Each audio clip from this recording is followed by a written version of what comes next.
key thing that messes up communication is what I call the drama triangle. Are any of you familiar with Cartman's drama triangle? Familiar with it? Got a lot of drama around here? Anybody live with drama at work? Yes, we all do. And I never coach anyone that I don't use this model and share it because it's so prevalent. And it is my belief that we have been socialized to behave this way. And so quickly I'll go through it. It's a psychological model in which people act out dysfunctional roles in order to get their needs met. And so at the bottom you have the victim. And the victim is the child. The victim is looking for somebody to take responsibility for them and somebody to blame because they don't want to be responsible. That's part of what being a child is. And so they recruit the rescuer. The rescuer is the parent. Now the need of the rescuer is to command and control. If I tell the employee how to do it, then they're going to do it the way I want it. And another piece to that is a lot of the time the need that the rescuer is trying to meet is their own need to be validated. In other words, if other people need me, then I'm important. And so it could be either of those. But the bottom line is, let's say we have the employee, he comes to the parent rescuer and says, hey, you want to tell me how to do this? Well, of course, the rescuing parent jumps in there and tells him exactly how I do it.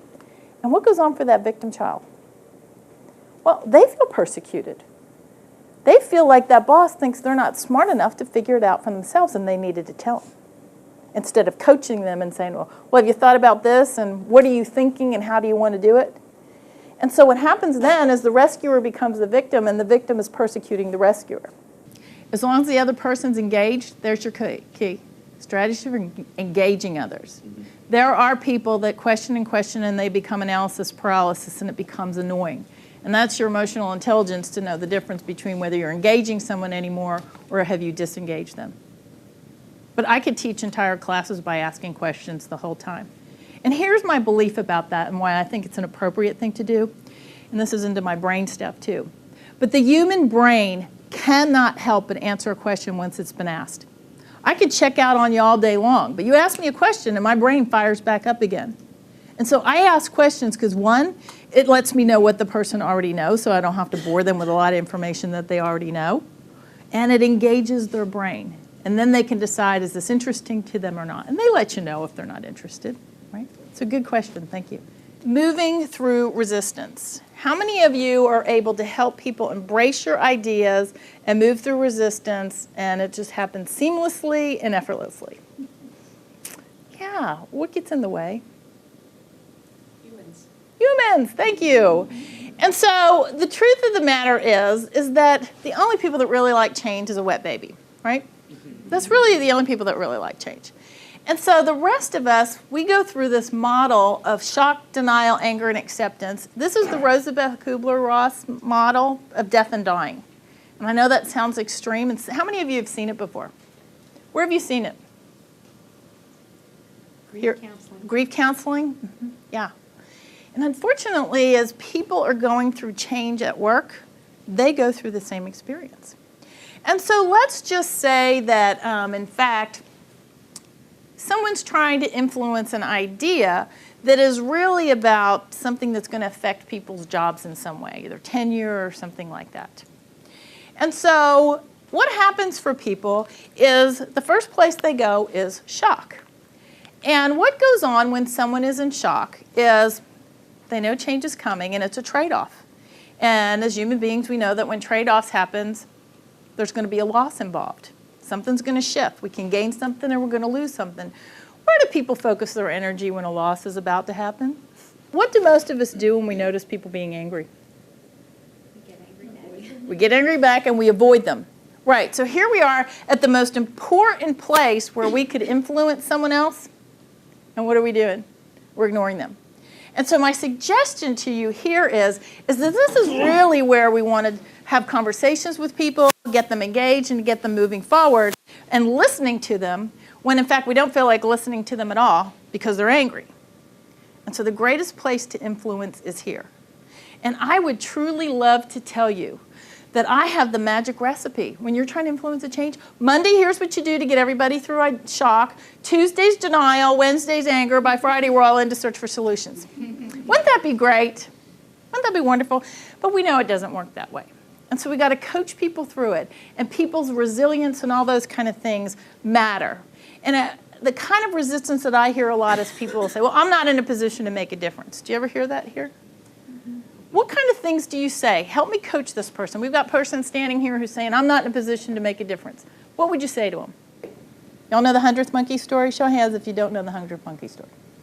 Okay, got to tell it really quick because it's so relevant to influencing change in culture. A true story. Group of anthropologists decided to airdrop potatoes to these monkeys on this island. And the monkeys would pick them up, and one day, and they'd eat them. And one day, this one monkey drops it in a puddle, and washes it off, and begins to eat the potato. What do you think the rest of the monkeys did the next day?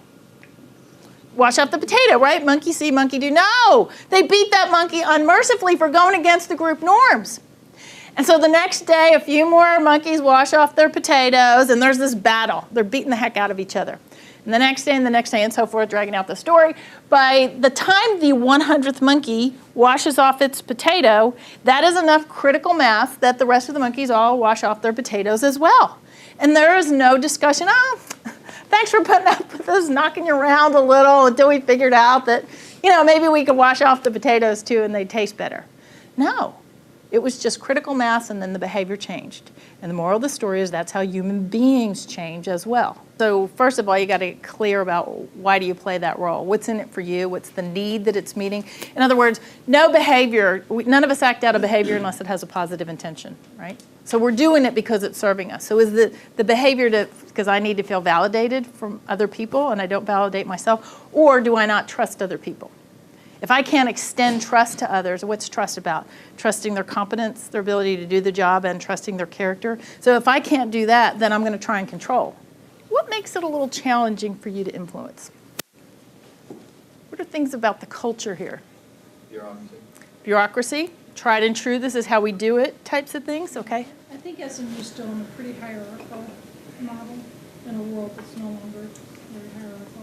So you still got the command and control going on, and that really still sort of works in some ways, but my guess is it's starting to shift a little bit. Is that fair? And so that gets in the way. Yes, sir? Trust. Trust. Tell me about that. Well, I think defenses automatically or go up before the conversation even begins. Right, when things are structured. Then it becomes trying to break that, or lower that defense and develop that trust that we're in it together. So how do I make myself safe so you feel like I'm watching your back and you're watching mine, so there's trust and we're in it together? Yeah, and that's fair. And when you have organizations that have been around a long time, what I've noticed, and I'm assuming this is true for you, that you get silos developed. Your schools become silos and you get kind of territorial about, hey, here's how we do things.